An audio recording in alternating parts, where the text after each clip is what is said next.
So today, let's take a look at the world of Argea. The central realms of Argea, to be specific, what this map depicts. So when you create your character, and pay attention to this map, we'll reference it later. But when you create your character, you do, of course, have to roll for your stats.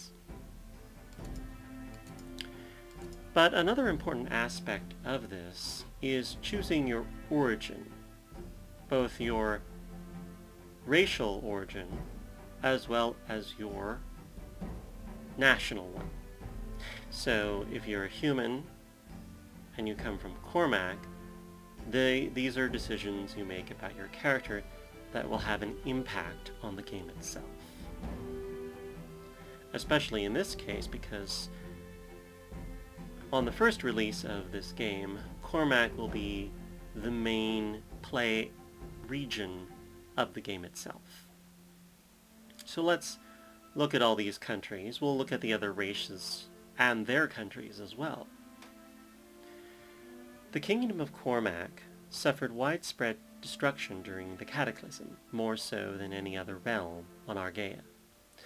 And while its government still stands strong, with the royal army protecting the borders, and the king ruling with a strict yet benevolent hand, its spirit is cleft in two.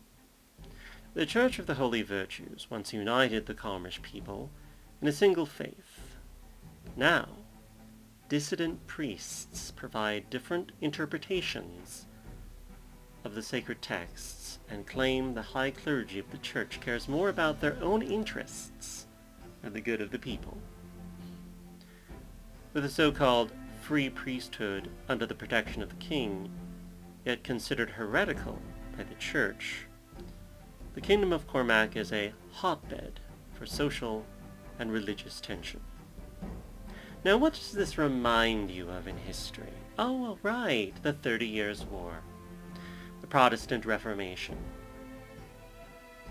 which was something that occurred in our real world in the early 17th century and ended at the Treaty in Westphalia in the late 1640s, 1648, if you want me to be specific about that. This is very interesting because it's certainly rife for adventure. Playing a cleric in this particular kingdom is going to be very interesting. So if you want to give it a shot and see how you do, it's likely that they took a lot of inspiration from that period in history, which involved several different countries, namely in Western and Central Europe. So that's one place you can come from.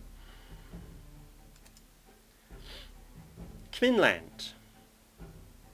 As if moving from the world of light into a realm of shadows, the lurking forest welcomes those who leave Cormac by the northeasterly route.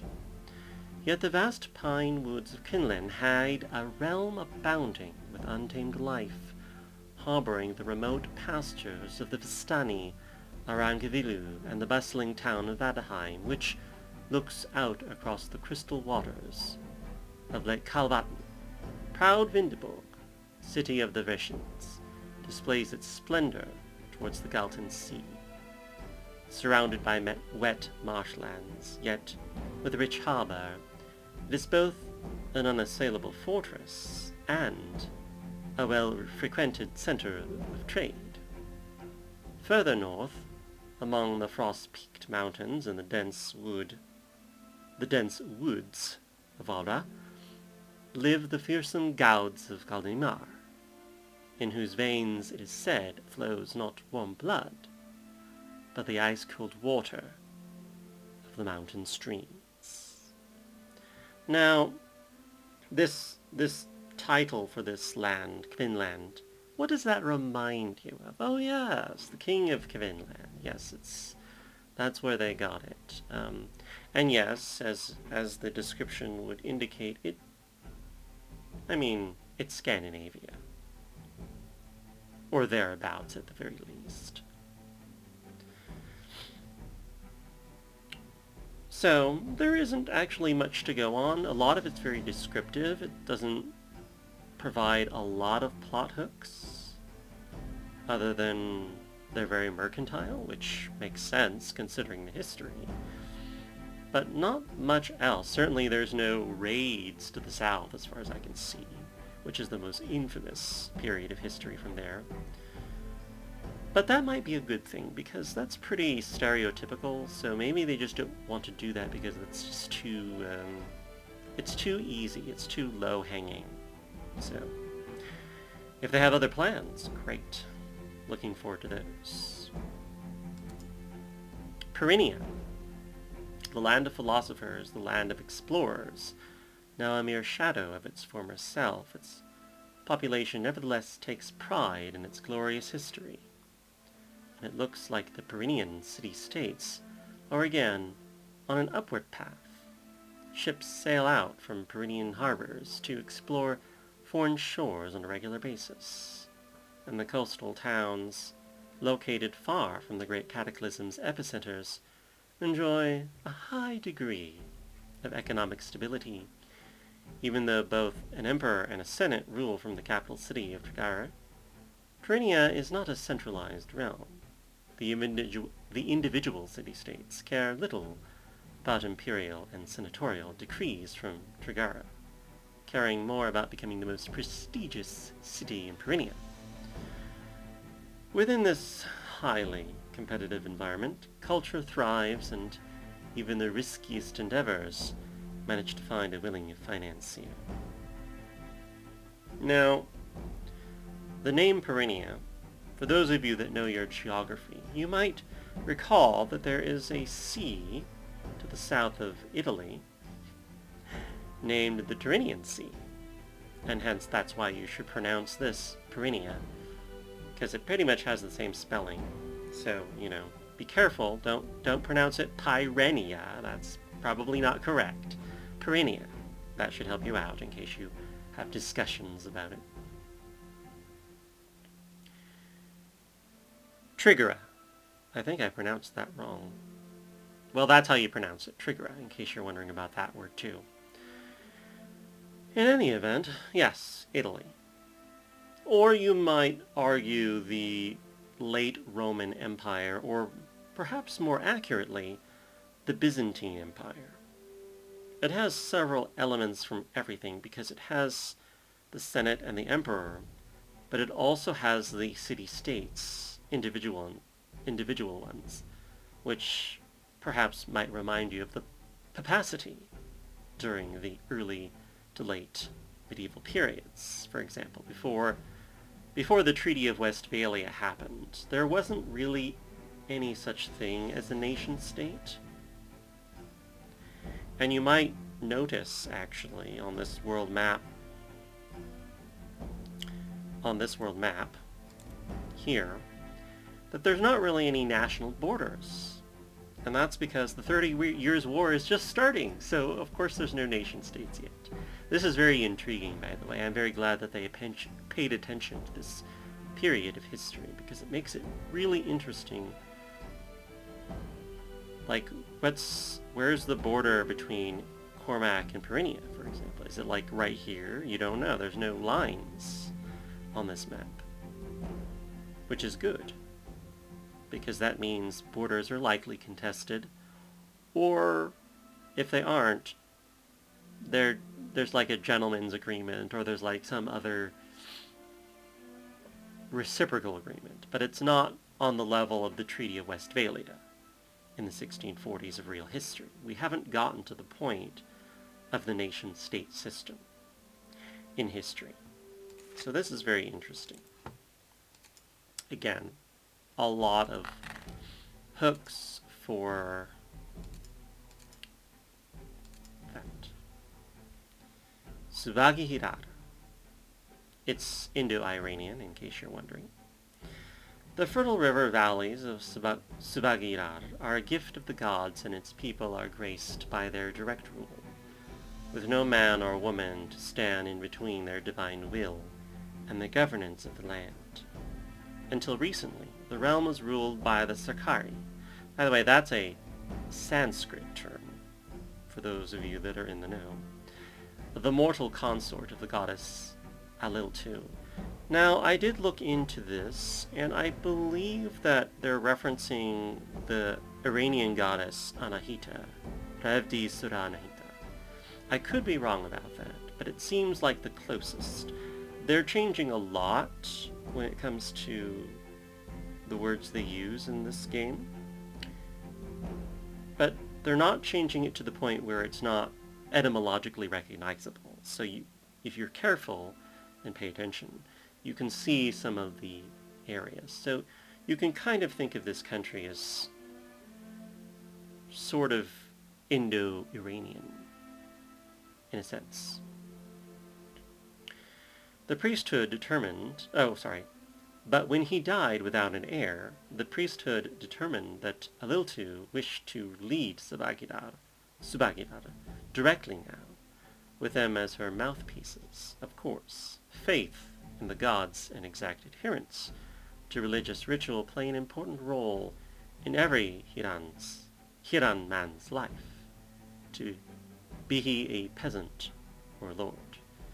Yet there are also extravagant pleasures to be found in this land of contradictions, of devoted faith and unrestrained decadence, lavish gardens and lifeless deserts.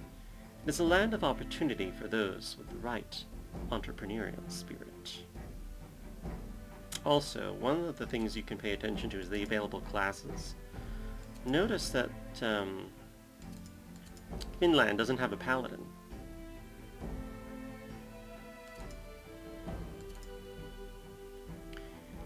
And it doesn't have a wizard either. What do you think that means?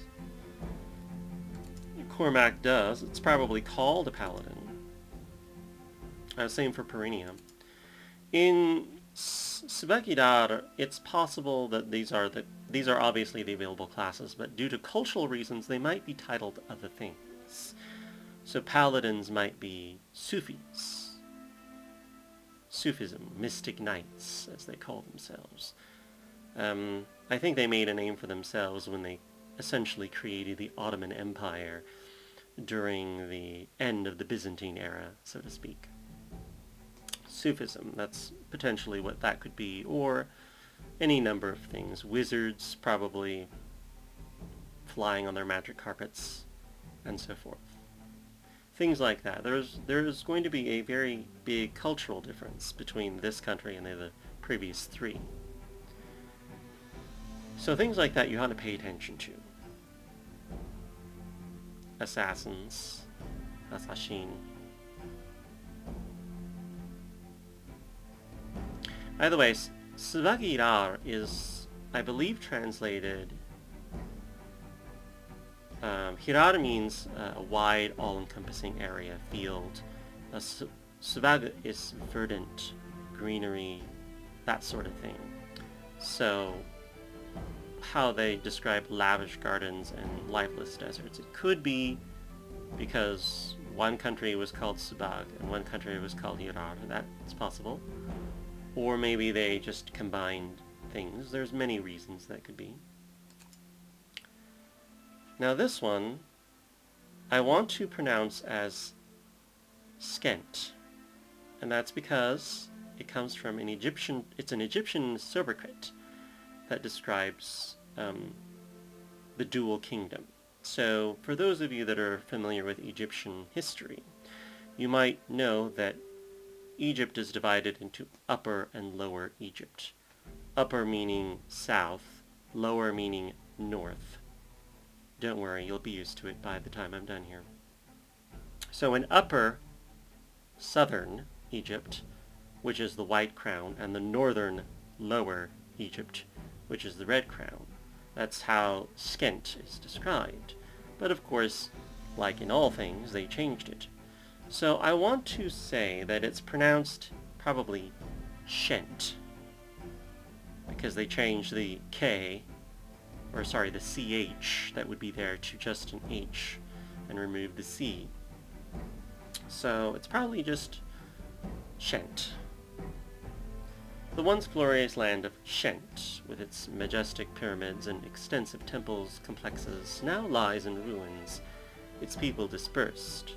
The city of Kuft, and yes, I'm pretty sure that's a reference to Khufu, the emperor of the Great Pyramid of Giza, is the last remaining stronghold of Shent's peoples against the undead horde approaching from the south, and many Shentians moved to the Wildlands, where newly founded colonies offer refuge from the undead threat. While most Shentians still follow their ancient traditions, even in their new home, some are casting doubts on the wisdom of the old burial rites. For centuries, even the corpses of the lowliest servants were mummified, and now they serve as mindless soldiers of the Lich Kings who ravaged the Shentian homeland. The people of Shent are experiencing a crisis of faith, and there are no easy solutions for their plight. What the future holds for Shent, only the gods know. Now, if you know your history, yes, this is all about history, isn't it? It's always about history. Then you would know that Egypt has traded hands, well, to be honest, not as often as you might think, but still, at least in the current era, it seems to have traded a lot of hands. But it didn't really become completely different until the Romans took it over during the end of the Before Common era. So, before that, it was mostly Egypt, and even when the Ptolemies took over, they didn't really do much to change things. It's when the Romans took over that it really changed. And in a way, what is described here is kind of referencing that, though in a very different light. So this undead threat in this analogy would be the Ptolemies, or the Romans, or the other things. Of course, they've changed it to undead in order to avoid, like, there's no war between Perennia and Shent as far as these descriptions go. So nothing like that seems to be going on. Some other force outside of that. So yeah, this is what we have. These are the 5 human-based nations. Not nation-states yet. Maybe we'll get there. But nations. So let's do Thuvian. The arboreal homeland of the elves appears as an uninhabited wilderness to those unfamiliar with elven ways. Untamed, ancient forests stretch into every direction for miles and miles. No farmlands cut their way through the trees, and cities blend in with the dense woodland around them. Elven society lives in tune with nature, and with the arcane energies that flow through the veins of Argea. Wizard towers constructed from magically shaped stone peak above the tree line, populated by centenarian wizards attempting to unlock the secrets of the arcane. This realm of nature and magic was mostly spared by the Great Cataclysm, and the elves rarely interact with the neighboring human realms, whom they consider to be primitive and short-sighted. Isolated in their ancient forests, the elves tend to matters of higher importance than the petty squabbles of the short-lived races, i.e. the Aushi, Celtic. Those of you that know this is very easy to reconcile. And of course, this is like the northwest region of that map that we saw earlier. And of course, they have all classes. Zarakim. The dwarves live isolated in their underground kingdom of Zarakim, and only became more reclusive following the events of the Great Cataclysm. Rarely do they venture to the surface, and those who visit the human kingdoms are either emissaries, merchants, or exiles. Dwarven Society is organized into clans, each governing their own territory from within their subterranean halls. Zadakim is ruled by a king whose authority is backed by millennia of Dwarven tradition. Yet, he never interferes in a clan's internal issues. The dwarves are tough and thick-headed people who value their tradition and their independence above all else. Their attitude often puts them at odds with other races, as they abhor compromise. Most dwarves are content with staying in their mountain halls and leaving surface expeditions to the young and foolhardy. Yep. Notice that there's no ranger in this particular list. Or that one, you can't be Dwarven Ranger. You've read that one. Ah, the Wildlands. We heard about this in the Shent part. I want to say Peshent all the time. I know that's not true. It's Shent. Don't pronounce the P. The Wildlands is a region of Argea that truly lives up to its name. No other place is as volatile as the Wildlands. 3 pretender kings fight over the right to call themselves ruler of the Wildlands, while hordes of orcs and gnolls keep pouring in from the south, raiding human settlements and enslaving the populace. Due to these frequent raids, the people of the Wildlands harbor a strong hatred toward the orcs, and the unfortunate children of unions between orcs and humans have a hard time finding their place in the world. Among humans, they are seen as abominations, and among orcs, weaklings. Rare is the Wildlander, man or woman, who has not seen combat with his or her own eyes, be it in the ruthless civil war between the Pretender Kings, or defending their home against an orcish raid. In the Wildlands, peace is a fairy tale not even children believe in. Fighters. See, there's no paladins here. There's no wizards. There's no clerics. And the gnomes don't have a separate one. So that covers all the countries, all the regions of the world. Thank you very much for listening, and see you in the next video.